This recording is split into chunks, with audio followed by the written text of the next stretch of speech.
எல்லாருக்கும் வணக்கம். இந்திய அரசியல் சாசனம் நம்ம தமிழ்நாட்டில் இருக்கிற எல்லாருக்குமே கொடுத்துருக்கிற உரிமையில் ரொம்ப ரொம்ப முக்கியமானது ஓட்டிங் ரைட், வாக்குரிமை. ஒரு மனுஷன் உயிரோடு இருக்கான்றதுக்கு அடையாளமாக இருக்கிறதுல அவனோட ஓட்டுரிமை ரொம்ப முக்கியம். அதனால தான் voting is not only our right but also our life. ஒரு முக்கியமான விஷயத்தை பற்றி இப்போ நான் உங்ககிட்ட ஷேர் பண்ண போகிறேன். இது நான் ஃபஸ்ட்டு கேள்விப்பட்ட உடனே எனக்கே ரொம்ப ஷாக்கிங்காக தான் இருந்தது.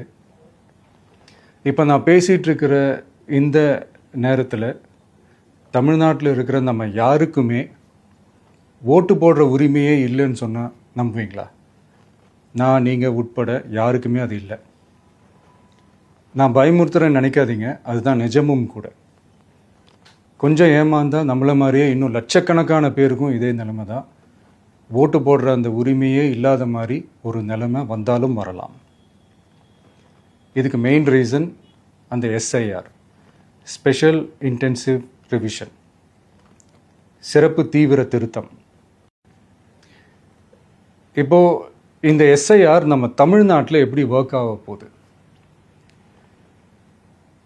கடந்த ஜனவரி மாதம் எடுத்த அந்த கணக்கெடுப்பில் 6,36,00,000 வாக்காளர்கள் நம்ம தமிழ்நாட்டில் இருக்கிறாங்க. ஆனால் அவங்க யாருக்குமே இந்த ஓட்டு போடுற உரிமையே இல்லை.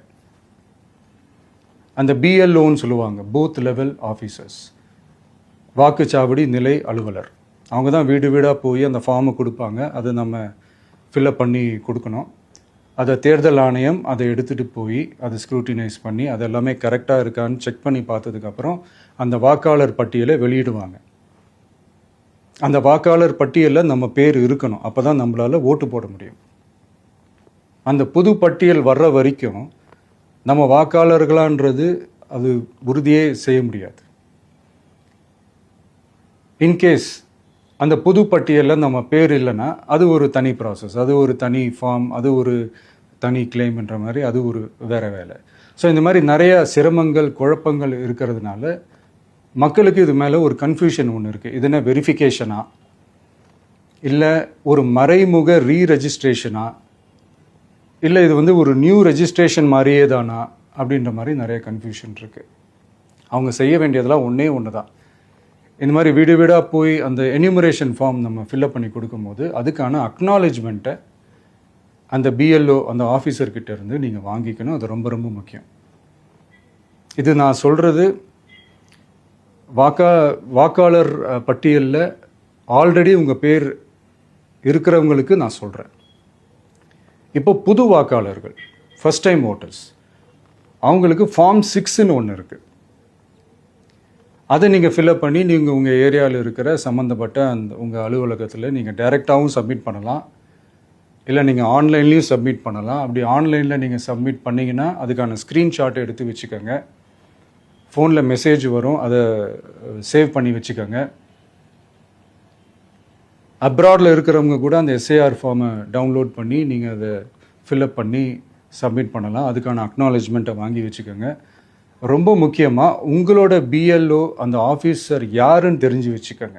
இந்த தேர்தல் ஆணையம் அந்த வெப்சைட்டில் போனீங்கன்னா அந்த பர்டிகுலர் பிஎல்ஓ ஆஃபீஸரோட ஃபோன் நம்பர் கூட நீங்கள் எடுத்து வச்சுக்கலாம். இன்கேஸ் உங்களை யாரையும் ரீச் பண்ணலை இல்லை உங்களுக்கு அந்த ஃபார்ம் கிடைக்கல அப்படின்னா நீங்கள் அவரை காண்டாக்ட் பண்ணி அந்த ஃபார்மை வாங்கி நீங்கள் ஃபில்அப் பண்ணி நீங்கள் சப்மிட் பண்ணலாம். ரொம்ப முக்கியமாக அதுக்கான அக்னாலேஜ்மெண்ட்டை வாங்கி வச்சுக்கோங்க. இது எல்லாமே சரியாக செஞ்சாலும் இந்த எஸ்ஐஆர் மேலே சில டவுட்ஸ் இருக்குது. அது என்னென்னா, இந்த 6,36,00,000 வாக்காளர்களுக்கு ஒருத்தர் விடாமல் இந்த ஒரே மாதத்துக்குள்ளே எப்படி எல்லாருக்குமே அந்த ஃபார்ம் போய் ரீச் ஆகும்? ஒன்று. ரெண்டாவது, நீங்கள் வரும்போது வீட்டை பூட்டிட்டு வேலைக்கு போயிட்டு என்ன பண்ணுறது? இப்போ நீங்கள் வருவீங்கன்றதுக்காக வேலையெல்லாம் விட்டுட்டு வீட்டுக்குள்ளேயே உட்காந்துட்ருக்கணுமா? ஸோ இதில் மெயினாக பாதிக்கப்பட போகிறது உழைக்கிற மக்கள், ஏழைகள், வேலைக்கு போகிற பெண்கள். இவங்களுக்கு யார் கரெக்டான அந்த பதில் சொல்ல போகிறது? ஒரு நியாயமான எஸ்ஐஆர்னால் என்ன நடக்கணும்? இப்போது இறந்து போனவங்களை மார்க் பண்ணி அதுலேருந்து டிலீட் பண்ணணும். இப்போ போலி வாக்காளர்கள் இருந்தாங்கன்னா அவங்கள மார்க் பண்ணி டிலீட் பண்ணணும்.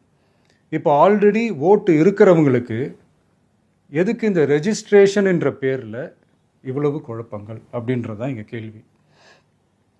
இப்போ புதுசாக வர்ற வாக்காளர்களையோ இல்லை ஓட்டு இல்லாதவங்களையோ சேர்த்தா பத்தாதா? இப்போ ரீசெண்டாக நடந்த இப்போ எலெக்ஷன் 2021, 24 எப்படி எல்லாருமே ஓட்டு போட்டோம்? அதில் ஓட்டு போட்டவங்க கூட இப்போ புதுசாக ரெஜிஸ்டர் பண்ணணும்னா அது ஏன் அந்த கன்ஃபியூஷன் அப்படின்றதான் நாங்கள் கேட்குறோம். அதனால தான் நாங்கள் எஸ்ஐஆரை எதிர்க்கிறோம். இப்போ புதுசாக சில கம்ப்ளைண்ட்ஸ்லாம் வர ஆரம்பிக்குது. அது என்னென்னா முக்கியமாக நம்மளுடைய டிவிகே தோழர்களுக்கு அந்த ஃபார்ம் கிடைக்க மாட்டேங்குது, கொடுக்க மாட்டேன்றாங்க அப்படின்ற சில கம்ப்ளைண்ட்ஸ். இது யார் பண்ணுறாங்க அப்படின்றது நான் தான் சொல்லி தெரிய வேணும்னு ஒன்றும் அவசியம் இல்லை உங்களுக்கு. இப்போ இருக்கிற ஆட்சியாளர்கள் அவங்களுக்கு கைப்பாவையாக இருக்கக்கூடிய சில பேர் வந்து இதை செய்ய ஸ்டார்ட் பண்ணியிருக்கிறாங்க. அதனால் மைடியர் வர்ச்சுவல் வாரியர்ஸ், இதை வந்து சாதாரணமாக எடுத்துக்காதீங்க. இது எல்லாருக்குமே அந்த ஃபார்ம் போய் ரீச் ஆகணும். இதில் ரொம்ப உறுதியாக இருங்க. அதையும் மீறி உங்களுக்கு அந்த ஃபார்ம் கிடைக்கலன்னா இருக்கவே இருக்கும் ஆன்லைன். தேர்தல் ஆணையம் அந்த வெப்சைட்டில் போய் அந்த ஃபார்மை டவுன்லோட் பண்ணி நீங்கள் ஃபில்அப் பண்ணி சப்மிட் பண்ணலாம். உங்கள் வீட்டில் இருக்கிறவங்களுக்கு நீங்கள் செஞ்சு கொடுங்க, பக்கத்து வீட்டில் இருக்கிறவங்களுக்கு செஞ்சு கொடுங்க, தெரிஞ்சவங்களுக்கு, தெரியாதவங்களுக்கு, பழகினவங்களுக்கு, பழகாதவங்களுக்கு எல்லாருக்குமே நீங்கள் தயவு செஞ்சு கொடுங்க. அண்ட் ரொம்ப முக்கியமாக நம்ம ஜென்சி கிட்ஸ், நம்ம ஃபஸ்ட் டைம் ஓட்டர்ஸ், நம்ம புது வாக்காளர்கள், நம்ம நண்பா நண்பிகள், அவங்க ரொம்ப கேர்ஃபுல்லாக இருக்கணும். நான் ஆல்ரெடி சொன்ன மாதிரி உங்களுக்கான ஃபார்ம், அந்த ஃபார்ம் நம்பர் 6, அதை கரெக்டான டீட்டெயில்ஸோட கரெக்டான உங்கள் டாக்குமெண்ட்ஸை வச்சு அதை சப்மிட் பண்ணுங்கள். ஏன்னா வரப்போகிற தேர்தலில் நீங்கள் தான், அந்த ஜென்சி வாக்காளர்கள் தான் மிக முக்கியமான ஒரு ஃபோர்ஸ் அப்படின்றது எல்லாருக்குமே தெரிஞ்ச ஒரு விஷயம். அதனால் உங்களை டிஸ்டர்ப் பண்ணுறதுக்கு, உங்கள் பேரை அதில் இன்க்ளூட் பண்ணாமல் செய்கிறதுக்கு என்னென்ன வேலைகள் செய்யணுமோ, என்னென்ன தில்லுமுள்ளு வேலைகள் செய்யணுமோ எல்லாமே அவங்க செய்வாங்க. இது நமக்கு எல்லா திசையிலையும் எல்லா பிரச்சனைகள் கொடுத்துட்டு தானே இருக்கிறாங்க. அது டிஃபால்ட்டாக நடந்துட்டு தான் இருக்கும், அது ஒன்றும் பண்ண முடியாது.